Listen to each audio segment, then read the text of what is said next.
কুমিল্লাকে বিভাগ করার সুস্পষ্ট ঘোষণা চান সেখানকার সাধারণ মানুষ। জনগণ চাইলে বিভাগ হবে, প্রধানমন্ত্রীর এমন ঘোষণায় তারা সন্তুষ্ট হতে পারেননি। পথসভায় উপস্থিত নেতাকর্মী এবং সাধারণ মানুষ মুহুর্মুহু স্লোগানে বিভাগের দাবি জানালেও প্রধানমন্ত্রী বলেছেন জনগণ চাইলে বিভাগ হবে। কুমিল্লা প্রতিনিধি হুমায়ুন কবির রনির তথ্য ভিডিওতে আরও জানাচ্ছেন সমর ইসলাম।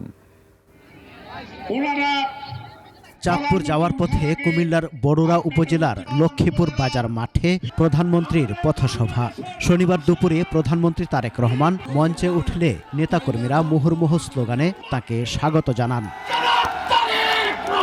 কুমিল্লা বিভাগ হওয়া নিয়ে প্রধানমন্ত্রী প্রশ্ন করলে মঞ্চ এবং মঞ্চের সামনে বসা দলের নেতাকর্মী সহ সাধারণ মানুষ বিভাগ বিভাগ বলে দাবি জানাতে থাকেন।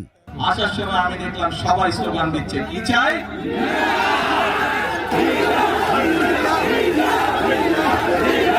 এই দাবিটি যদি জনগণের দাবি হয়ে থাকে ইনশাআল্লাহ তাহলে সেটির বাস্তবায়ন হবে।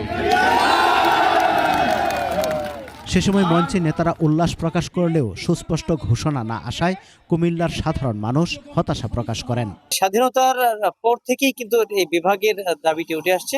তবে এটা আজকে আমাদের মাননীয় প্রধানমন্ত্রী তারেক রহমান বড়রাতে যে ঘোষণাটি দিয়ে গেলেন, ঘোষণাটির মধ্যে তেমন কোনো স্পষ্ট কোনো বার্তা আসেনি। তিনি বলছেন জনগণ চাইলে হবে। আসলে আমরা জনগণ তো গত 30 বছর ধরে চাচ্ছি। ঘুরে ফেঁসায় কথা বলার কোনো দরকার হয় না। আমরা চাই খুব শীঘ্রই আমাদের কুমিল্লা বিভাগ ঘোষণা করা হোক। কুমিল্লাবাসীর দীর্ঘদিনের দাবি পূরণে বর্তমান সরকার ক্ষমতায় আসার পর থেকে নতুন করে স্বপ্ন দেখছিলেন তারা, কিন্তু প্রধানমন্ত্রীর বক্তব্যে আবারও তা পিছিয়ে যাওয়ার আশঙ্কা তাদের। অনেক আশা ছিল মাননীয় প্রধানমন্ত্রী তারেক রহমান আসবে, বিভাগ ঘোষণা দেবে, আমরা অনেক খুশি ছিলাম, কিন্তু বিভাগ হয় নাই বা ঘোষণা হয় নাই। শেখ হাসিনার আমলে বিভাগ হয়ে যাওয়ার কথা, শুধুমাত্র মোস্তাকের দোহাই দিয়ে কুমিল্লাকে বিভাগ করা হয় নাই। বিভাগ তো জনদাবি।